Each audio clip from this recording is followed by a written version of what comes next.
Carson.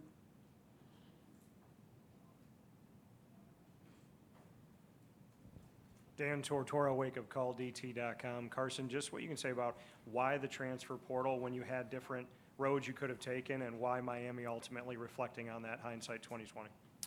Yeah, I think the biggest thing for me, obviously, was the offensive fit.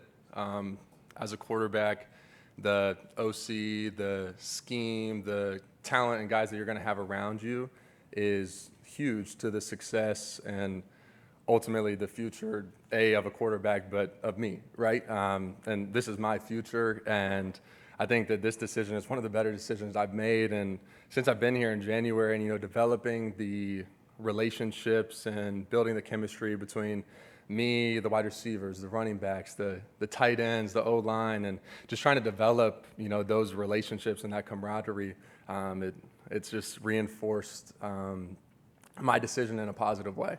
I'm really excited to continue to keep working with these guys.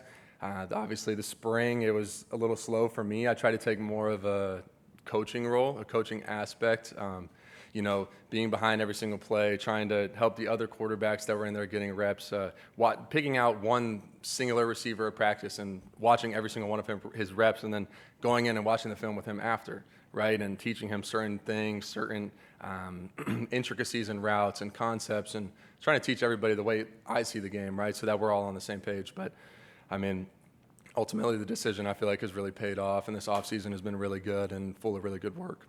Carson, we're going to stay on that side. We're actually going to ask the gentleman to stand up since he's sort of buried in the back there. Thank you. Richton Cunningham, Fox Sports Radio Charlotte.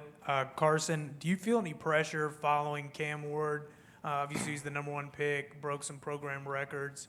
Do you feel any pressure following in his footsteps? No, not really. Obviously, his success is undeniable. Obviously, I don't really know him very well. I've been able to meet him a couple times, but obviously very, I don't want to say proud. I don't know the kid, but what he was able to do is undeniable. The last school I was at, I followed up the 2-time national champion, and so that I really didn't feel any pressure there. So it's a game, man. I played football my whole life. I played quarterback since I was 7 years old, and it's something that I love to do. And I got a lot of good talent around me and really good coaches in position, I think, to help me not only achieve my goals, but be really successful. So again, I'm really just looking forward to the opportunity and, again, have the opportunity to go out and play football again. I haven't done it in a while, so I'm looking forward to it. Carson, right side, first row.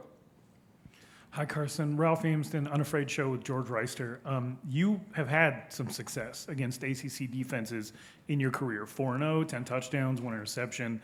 What is it that you see is maybe a difference between some of the SEC defenses you've faced and the opportunities you've had to play against ACC defenses? Football is football at the end of the day, and I think from team to team, you're gonna get different, different defensive coordinators with different philosophies, right?